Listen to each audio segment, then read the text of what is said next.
సలార్ సినిమాతో తెలుగు ప్రేక్షకులకు బాగా దగ్గరైన పృథ్వీరాజ్ సుకుమారన్ ప్రధాన పాత్రలో తెరకెక్కిన సినిమా ది గోట్ లైఫ్ ఆడు జీవితం. తెలుగులో ఇదే పేరుతో ఈ సినిమాను రిలీజ్ చేశారు.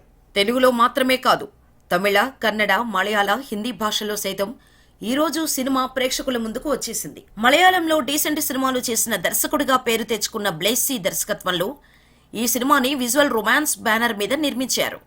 ఈ సినిమాని పెద్ద ఎత్తున పృథ్వీరాజ్ ముందు నుంచి ప్రమోట్ చేస్తూ వచ్చాడు.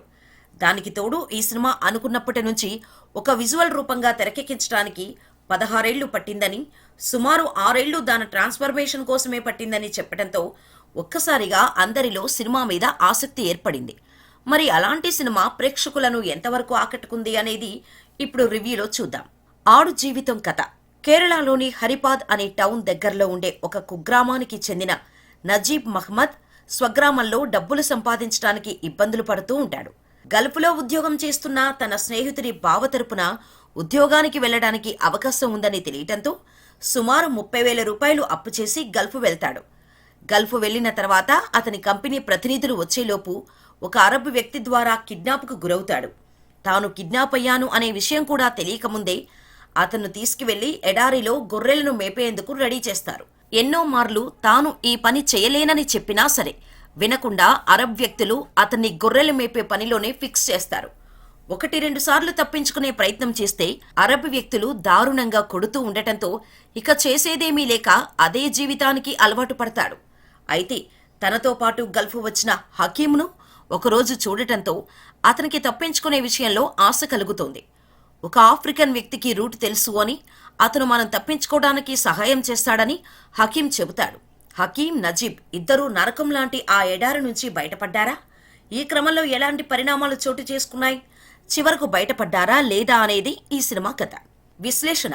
కథగా చెప్పుకుంటే 90స్లలో మోసానికి గురై ఎడారిలో గొర్రెలను మేపే పనిలో పడి నరకం లాంటి జీవితాన్ని గడిపి దాని నుంచి తప్పించుకున్న ఒక కేరళ వ్యక్తి తిరిగి భారతదేశానికి ఎలా వచ్చాడు అనేది సింపుల్గా అనిపిస్తుంది. కానీ దానికి ఒక దృశ్య రూపకం ఇవ్వడం అనేది చాలా సాహసమనే చెప్పాలి. నిజానికి ఇది ఒరిజినల్గా జరిగిన కథ. నజీబ్ అనే వ్యక్తి జీవిత కథను కేరళలో నవలగా రాస్తే కొన్ని లక్షల కాపీలు అమ్ముడయ్యాయి. దీంతో ఆ సినిమా హక్కులు కొనుగోలు చేసేందుకు ఎంతోమంది స్టార్ హీరోలు ప్రయత్నం చేశారు. చివరకు అక్కడ స్టార్ హీరోగా ఉన్న పృథ్వీరాజ్ సుకుమారన్ ఈ సినిమాను ప్రేక్షకుల ముందుకు తీసుకువచ్చే సాహసానికి పూనుకున్నారు. కథగా చెప్పుకుంటే ఎన్నో వర్ణనలు, ఇంకెన్నో వర్ణనాతీతమైన బాధలు, ప్రేక్షకులను ఒక ఊహాలోకంలోకి తీసుకువెళ్లే పదప్రయోగాలు చేయవచ్చు. కానీ ఈ సినిమాను విజువలైజ్ చేయటం అనేది పెద్ద సాహసమే. అయితే ఆ సాహసాన్ని పృథ్వీరాజ్ చాలా సునాయాసంగా చేసినట్టు కనిపించినా అతని కష్టం ప్రతి ఫ్రేములో కనిపిస్తుంది. చెప్పుకోవటానికి ఇది కథ కాదు, వ్యధ అని సింపుల్గానే చెప్పేసినా ఆ వ్యధను ప్రేక్షకులకు చేరవేయడంలో పృథ్వీరాజ్ 100కి 100 మార్కులు సంపాదించాడు అని చెప్పచ్చు. కమర్షియల్ ఎలిమెంట్స్ ఏమీ లేకుండా కేవలం జరిగిన కథను కథగా ప్రేక్షకుల ముందుకు తీసుకురావాలి అనుకోవటం అభినందనీయం. సినిమాటిక్ లిబర్టీ కొన్ని చోట్ల తీసుకున్నారు అనిపించినా ఫైనల్గా అవుట్పుట్ మాత్రం ప్రేక్షకులను అబ్బురపరుస్తోంది. నటీనటుల విషయానికి వస్తే ఈ సినిమా మొత్తం పృథ్వీరాజ్ వన్ మ్యాన్ షో అని చెప్పచ్చు.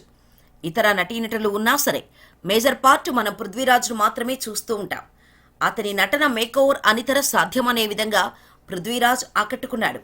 అతని నటనకు అవార్డులు వస్తాయి అనడంలో ఎలాంటి అతిశయోక్తి లేదు. ఆఫ్రికన్ వ్యక్తిగా కనిపించిన హాలీవుడ్ నటుడు హకీం పాత్రలో నటించిన గోకుల్ కూడా తమదైన శైలిలో ఆకట్టుకున్నారు. అమలాపాల్ పాత్ర చిన్నదైనా ఉన్నంతలో ఆమె ఆకట్టుకుంది. టెక్నికల్ విషయానికి వస్తే సినిమాటోగ్రాఫర్ సినిమా మొత్తాన్ని ఫ్రేమ్కి తన పనితనం చూపించాడు. రెహమాన్ అందించిన బ్యాక్గ్రౌండ్ స్కోర్ ప్రతి సన్నివేశానికి బాగా సెట్ అయి సినిమాకి హైలైట్ అయింది. డైరెక్టర్ బ్లెస్లీ పనితనాన్ని మెచ్చుకోకుండా ఉండలేం. నిడివి బాగా ఎక్కువగా అనిపిస్తోంది. ఆ విషయంలో కొంచెం కేర్ తీసుకుని ఉంటే బాగుండేది. కానీ చెప్పాల్సిన విషయం ఎక్కడా డైల్యూట్ అవుతుందో అని భావించినట్టు ఉన్నారు. ఫైనల్గా చెప్పాలంటే ఆడు జీవితం ది గోట్ లైఫ్ ఒక ప్రయోగం లాంటిది. 4 పాటలు, 4 ఫైట్లు, 4 కామెడీ సీన్లు ఎక్స్పెక్ట్ చేసే వాళ్ళకి ఆ సినిమా అస్సలు నచ్చదు. సినీ ప్రేమికులకు, మేకింగ్ ఇష్టపడే వారికి మాత్రమే కనెక్ట్ అయ్యి నచ్చే సినిమా ఇది.